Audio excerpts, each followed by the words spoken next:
જય શ્રી સોમનાથ. હું છું જ્યોતિષાચાર્ય દીપેનભાઈ રાવલ. મિત્રો, આજે આપણે વાત કરીએ પદ્મિની એકાદશી વ્રત વિશે. આ વ્રત ક્યારે છે?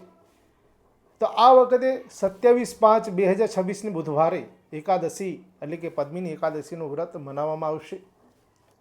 આ વ્રત કરવાથી બાળકોને સદબુદ્ધિની પ્રાપ્તિ થાય છે, મેધાશક્તિની પ્રાપ્તિ થાય છે તથા દાંપત્ય જીવનમાં સુખ શાંતિ સમૃદ્ધિ રહે છે.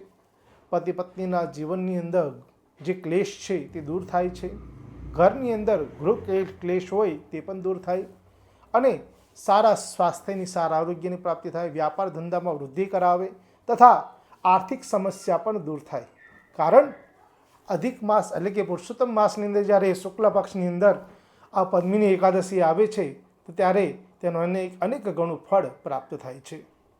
મિત્રો, તમને જણાવું કે યુધિષ્ઠિરે ભગવાન શ્રી કૃષ્ણને પણ પ્રશ્ન કર્યો હતો કે હે માધવ, આ એકાદશીનું વ્રત ક્યારે છે અને આ પદ્મિની એકાદશી વ્રત કરવાથી કયા ફળની પ્રાપ્તિ થાય છે તે વિશે પણ મને જણાવો. ત્યારે ભગવાન શ્રી કૃષ્ણએ યુધિષ્ઠિરને કહ્યું કે હે યુધિષ્ઠિર, આ અધિક માસની અંદર આવતી સુદ પક્ષની એકાદશી એટલે કે પદ્મિની એકાદશી તરીકે મનાવવામાં આવે છે.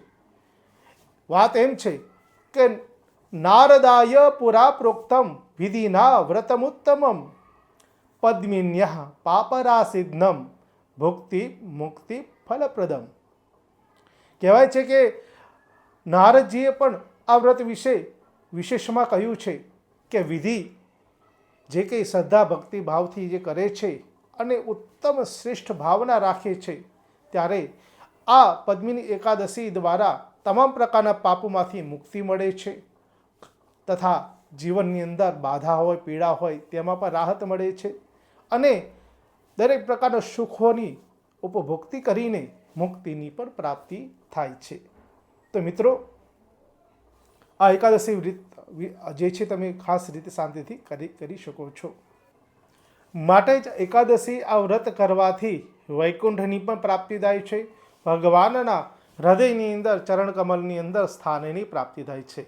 માટે પદ્મિની એકાદશીનું વ્રત કરવું એ શ્રેષ્ઠ છે અને તેનું અનેક ગણું ફળ મળે છે.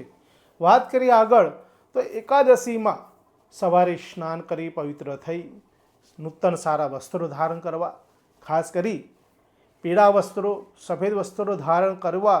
તેમ કરવાથી ભગવાન નારાયણની પ્રીતિની પ્રાપ્તિ થાય છે. ભગવાન નારાયણ પ્રસન્નચિત્ત રહે છે. કાળા વાદળી આ વસ્ત્રો અથવા ભૂરા રંગના વસ્ત્રો, નાઇટ ડ્રેસ કે નાઇટ સૂટ હોય તે ન ધારણ કરવા, તેનું પણ વિશેષ ધ્યાન રાખશો. વાત કરીએ આગળ તો આ પદ્મિની એકાદશી વ્રત જ્યારે તમે કરો છો ત્યારે નિર્જળા એકાદશી વ્રત તમે કરી શકો છો. એટલે કે જલ પાન કરીને અથવા નિર્જલા. મિત્રો, આ પદ્મિની એકાદશી જ્યારે વ્રત તમે કરો છો તો ત્યારે તમારે વિશેષ કરીને ધ્યાન રાખવાની જરૂર રહેશે કે એ દિવસે બની શકે તમારે બ્રહ્મચર્યનું પાલન કરવું, લસણ ડુંગળી જેવા ખાદ્ય વસ્તુનું સેવન ન કરવું, તામસી વસ્તુથી દૂર રહેવું, સાત્વિક આહાર લેવો, ગાયના દૂધનું સેવન કરવું અને બની શકે તો ઉપવાસ ખાસ કરવો. ઉપવાસની અંદર ફળફળાદી તમે ખાઈ શકો છો. આ રીતે વ્રત કરવાથી પણ પદ્મિની એકાદશીનું વિશેષ ફળ તમને પ્રાપ્ત થઈ શકે છે. અને જ્યારે આ વ્રત કરો છો ત્યારે તમે વિષ્ણુ સહસ્ત્રના પાઠ અધિકમાં અધિક એટલે કે વધારેમાં વધારે કરી શકો તથા ભગવાન નારાયણની પ્રિય પુરુષોક્ત સ્તોત્ર દ્વારા જો તમે જાણતા હો તો પણ તમે તે પાઠ કરી શકો છો. અથવા જો નથી જાણતા તો યુટ્યુબની ઉપર તમે પુરુષોક્ત સ્તોત્ર અથવા વિષ્ણુ સહસ્ત્ર જે સ્તોત્ર પાઠ છે તે પણ શ્રવણ કરી શકો છો. ત્યારબાદ તમારે શું કરવું કે તુલસીના પાન લેવા અને તુલસીના પાનની 16 તુલસીના પાન લઈ ભગવાનને 16 નામથી ભગવાનને નારાયણ, લક્ષ્મી નારાયણને આ તુલસીના પત્ર અર્પણ કરવા. એ પણ તમને આજે નામ જણાવું છું, તમે એ પણ નામ ધ્યાન રાખજો અથવા યાદ ન રહે તો નોટમાં લખી પણ લેજો. કારણ કે તેનાથી તમને વિશેષ લાભની પ્રાપ્તિ થશે. ઓમ વિષ્ણવે નમઃ, ઓમ જનાર્દનાય નમઃ, ઓમ પદ્મનાભાય નમઃ, ઓમ પ્રજાપતયે નમઃ, ઓમ ચક્રધરાય નમઃ, ઓમ ત્રિવિક્રમાય નમઃ, ઓમ નારાયણાય નમઃ, ઓમ શ્રીધરાય નમઃ, ઓમ ગોવિંદાય નમઃ, ઓમ મધુસૂદનાય નમઃ, ઓમ નારસિંહાય નમઃ, ઓમ જલશાયિને નમઃ, ઓમ વરાહાય નમઃ, ઓમ રઘુનંદનાય નમઃ, ઓમ વામનાય નમઃ, ઓમ માધવાય નમઃ.